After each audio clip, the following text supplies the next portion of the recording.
नमस्ते। आज हम बात करने जा रहे हैं प्रयोगशाला सहायक के चौथे वीडियो की। इस चौथे लेक्चर के अंदर हम बात करने जा रहे हैं माइटोकॉन्ड्रिया की।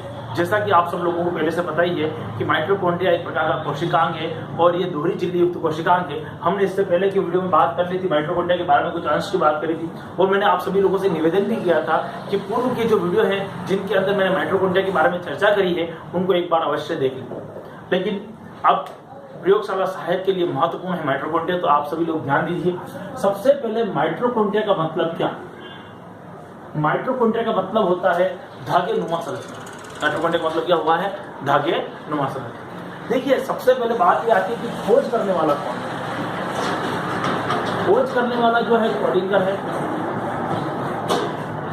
पुराने वीडियो में भी कह चुका हूं कि खोज करने वाला शब्द आता है तो कोडिंगर है, इसी को टिक करना है। और सर्वप्रथम देखने वाला कौन? तो देखने वाला आदमी जो था सर्वप्रथम वो था अल्टमैन।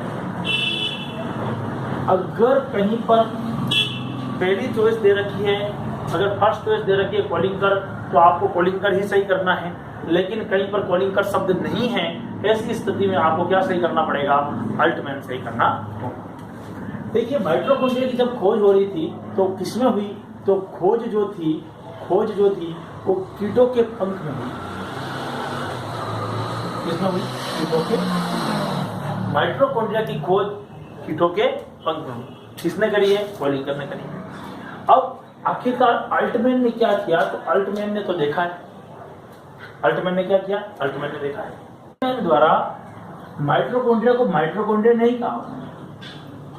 ध्यान दीजिए, अल्टमैन ने माइटोकॉन्ड्रिया को बायोप्लास्ट कहा। बायोप्लास्ट। अल्टमैन ने माइटोकॉन्ड्रिया को क्या शब्द कहा है? बायोप्लास्ट कहा। अब तो फिर माइटोकॉन्ड्रिया को माइटोकॉन्ड्रिया कहा किसने? माइटोकॉन्ड्रिया को माइटोकॉन्ड्रिया कहने वाला एक ही आदमी था और उस आदमी का नाम था स्टीव बेंडर। माइटोकॉन्ड्रिया जो है, अब बात करें अगर एक कोशिका में पाई जाने वाली माइटोकॉन्ड्रिया, सभी माइटोकॉन्ड्रिया एक साथ हो तो क्या कहेंगे? तो जब एक ही कोशिका में पाई जाने सारी माइटोकॉन्ड्रिया हो तो उन्हें हम क्या कहेंगे? कॉन्ड्रोसोम्स। क्या कहेंगे उनको? कॉन्ड्रोसोम्स। क्या कहेंगे उसको अपन? कॉन्ड्रोसोम्स। सारी माइटोकॉन्ड्रिया को अपन क्या कहते हैं? कॉन्ड्रोसोम्स। तो जब कॉन्ड्रोसोम किसे बोल रहे हैं कि एक कोशिका में पाए जाने वाले सभी माइटोकॉन्ड्रियाओं को एक साथ अगर देखा जाए तो क्या कहेगा? कॉन्ड्रोसोम्स, है ना। माइटोकॉन्ड्रिया को कोशिका का शक्ति ग्रह कहते हैं, power house of cell. Mitochondria को क्या कहते हैं? कोशिका का शक्ति ग्रह कहते हैं। माइटोकॉन्ड्रिया जो है वो खोज भी हो गई, नाम भी दे दिया, देखने वाले व्यक्ति की बात होगी। ये तो पूरी जनरल बात होगी। माइटोकॉन्ड्रिया दी किसने, खोज किसने की, नाम किसने दिया, ये सारी बात होगी। अब हम जो बात कर रहे हैं माइटोकॉन्ड्रिया के विषय में, वो उसकी संरचना से जुड़ी हुई है। देखिए, माइटोकॉन्ड्रिया की जो संरचना है वो एक्चुअल में कुछ में वृत्ताकार और कुछ के अंदर दीर्घ वृत्ताकार संरचना होती है। साथ ही साथ में इसका आंतरिक भाग वलय युक्त होता है। इसका आंतरिक भाग वलय युक्त है। माइटोकॉन्ड्रिया का आंतरिक भाग वलय युक्त होता है। बाह्य भाग जो होता है वो चिकना होता है और आंतरिक भाग जो होता है उसे क्या कहते हैं? वलय युक्त होता है ना। दोनों के मध्य में पेरा माइटोकॉन्ड्रियम पदार्थ पाया जाता है। पेरा माइटोकॉन्ड्रियम पदार्थ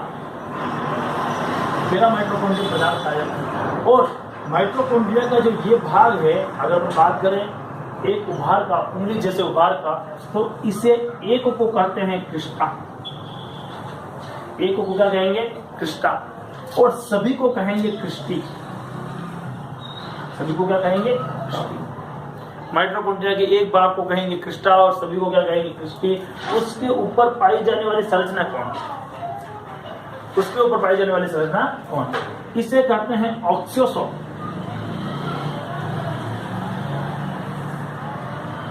इसे क्या कहते हैं? ऑक्सियोसोम। देखिए, ऑक्सियोसोम जो है वो कैसी संरचना है? तो ऑक्सियोसोम कुछ इस तरह की संरचना है। ऊपर वाला भाग जो होता है उसे सिर कहते हैं या शीर्ष कहते हैं। मध्य वाला भाग होता है इसे व्रंत कहते हैं और अंतिम भाग जो होता है उसे आधार कहते हैं। तो आंतरिक सतह पर पाया जाता है। कौन पाया जा रहा है आंतरिक सतह पर? तो आंतरिक सतह पर पाया जाने वाला कौन है भैया? उसे अपन क्या करें? उसे कह रहे हैं माइटोकॉन्ड्रिया का भाग कौन सा है? तो अपन ऑक्सीजन समझेंगे। इससे F1 पार्टिकल के नाम से भी जाना जाता है। किस नाम से जाना जाता है? F1 कण या F1 पार्टिकल के नाम से भी जाना। ये बात किसकी हुई? माइटोकॉन्ड्रिया की। माइटोकॉन्ड्रिया अपने आप में अर्ध स्वायत्त कोशिकाएं हैं। स्वायत्त का मतलब क्या होता है? स्वायत्त का मतलब होता है आजाद। अर्ध स्वायत्त का मतलब क्या हो गया? आधा आजाद। यानी कि ऐसा कोशिकांग है जो अपने आप क्या करता है? कोशिका का निर्माण खुद कोशिका के अंदर निर्माण करता है। पुराने जो वैज्ञानिक थे उन्होंने कभी कभी माइटोकॉन्ड्रिया को यह भी माना कि माइटोकॉन्ड्रिया जो है क्या है? माइटोकॉन्ड्रिया एक प्रकार का परजीवी है। क्या है? एक प्रकार का परजीवी। लेकिन रियल में ऐसा नहीं है ना, क्योंकि माइटोकॉन्ड्रिया के अंदर पाया जाने वाला आनुवांशिक पदार्थ है ना, आनुवांशिक पदार्थ लगभग बैक्टीरिया के समान। जिस प्रकार जीवाणु होता है वैसे का वैसा क्या है? आनुवांशिक पदार्थ किसके अंदर पाया जा रहा है? माइटोकॉन्ड्रिया के अंदर पाया जा रहा है। तो कैसी संरचना होगी? लगभग जीवाणु जैसी संरचना होगी, है ना। ये बड़ी बार प्रश्न पूछा भी जाता है कि माइटोकॉन्ड्रिया और जीवाणु के मध्य क्या संबंध है? दोनों क्या होते हैं? दोनों के अंदर ऑटोनॉमस बॉडी या स्वायत्त तंत्र पाया जाता है या खुद के अंदर आनुवांशिक पदार्थ पाया जाता है। साथ ही साथ में माइटोकॉन्ड्रिया के अंदर अगर संरचना की अपन बात कर रहे हैं तो ये जो संरचना है, ये जो संरचना होता है एक कोशिका के अंदर पाई जाती है। माइटोकॉन्ड्रिया की संख्या कहाँ पर अधिक होती है? ये प्रश्न पूछा जा सकता है। तो माइटोकॉन्ड्रिया की संख्या जो है उन क्षेत्रों में अधिक होती है जहां पर कार्य अधिक किया जाता है, क्योंकि माइटोकॉन्ड्रिया के अंदर एटीपी एडिनोसिन ट्राइफॉस्फेट एटीपी का क्या होगा? संचयन और संवहन होगा। ये ऊर्जा को जनरेट करने वाली चीज है एटीपी। ये बहुत ही उपयोगी चीज है हमारे पास में एटीपी, है ना। तो जहां पर अपन ने पैरामाइटोकॉन्ड्रियम पदार्थ लिखा था उसमें भी एटीपी का क्या होता है? निर्माण होता है, और इसके आंतरिक भाग के अंदर भी क्या होता है? एटीपी का निर्माण होता है। आखिरकार माइटोकॉन्ड्रिया का कार्य क्या? कोशिका को क्या करना? तो कोशिका को ऊर्जा प्रदान करना। कहां पर व्याप्ति? शुक्राणु के अंदर जो पराच्छेद होता है, पूरा का पूरा जो पूंछ होती है, उस भाग के अंदर भी क्या पाई जाती है? माइटोकॉन्ड्रियम एक वलय के रूप में पाई जाती है। माइटोकॉन्ड्रिया अन्य क्षेत्र में जहां पर भी अधिक ऊर्जा हो रही है, आवश्यकता हो रही है, वहां पर सब जगह क्या है?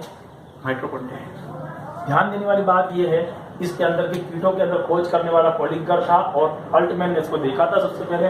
उसके उन्होंने इसको बायोप्लास्ट नाम दिया था। माइटोकॉन्ड्रिया नाम देने वाला कौन था? तो माइटोकॉन्ड्रिया नाम देने वाला सी बेटा था। और उसके अंदर संरचना किस प्रकार की होती है? तो इस प्रकार की इसकी संरचना होती है। अब माइटोकॉन्ड्रिया के कार्य और उसके संरचना के बारे में अर्ध स्वायत्त तंत्र है, इसमें दोहरी झिल्ली युक्त कोशिकांग, पूरा जो भाग है वो दोहरी झिल्ली युक्त है, ये हमें सब पता होना चाहिए। आंतरिक भाग वलय युक्त है, बाह्य भाग चिकना है ना। उसके अंदर एटीपी पाई जा रही है, आंतरिक भाग में भी एटीपी है। ये सारा का सारा हमको याद होना चाहिए। कहीं ना कहीं इनमें से प्रश्न उठेंगे। कुछ लोगों के विशेष कहने पर हमने इसी दौरान कुछ वस्तुनिष्ठ प्रश्नों के विषय में जानकारी और उनके बारे में कुछ प्रश्न अपन रखने जा रहे हैं। उन ऑनलाइन क्लास के अंदर वो महत्वपूर्ण प्रश्न हमें स्क्रीन पे भी शो करूंगा, साथ में आप स्क्रीनशॉट भी ले सकते हैं उसका, और हम लोग आपस में चर्चा कर पाएंगे कि इस प्रश्न का क्या उत्तर होगा, किस प्रकार से होगा, किस उसकी व्याख्या हम कर पाएंगे। कोशिका का कंकाल क्या है, या कुछ ऐसे प्रश्न जो कि कई बार पेपर में पूछे गए हैं, कई बार हमारे काम की चीज है, जो एलडीसी के अंदर भी उपयोगी हो सकते हैं, प्रयोगशाला सहायक के अंदर भी उपयोगी है ही है वो, तो है ना। इस तरह के महत्वपूर्ण प्रश्नों के ऊपर भी हमारी चर्चा होगी।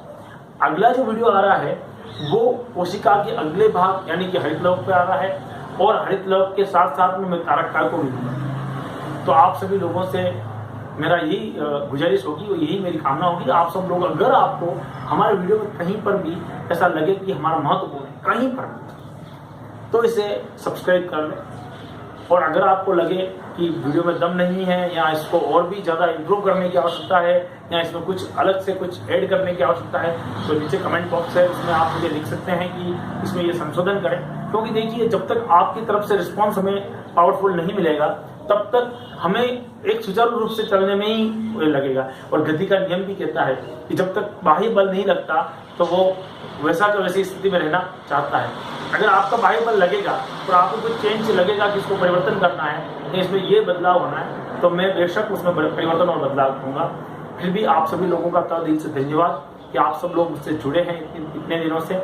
और मेरा प्रयास लगातार यही है कि एलडीसी, कांस्टेबल, प्रयोगशाला सहायक, महिला पर्यवेक्षक, है ना, फर्स्ट ग्रेड सेकंड ग्रेड से जुड़े हुए कुछ ऐसे प्रश्न, और 10वीं और 9वीं कक्षा के बच्चे और 11वीं 12वीं के बच्चों के लिए कुछ विशेष लाऊं जो आप सभी के लिए उपयोगी हो।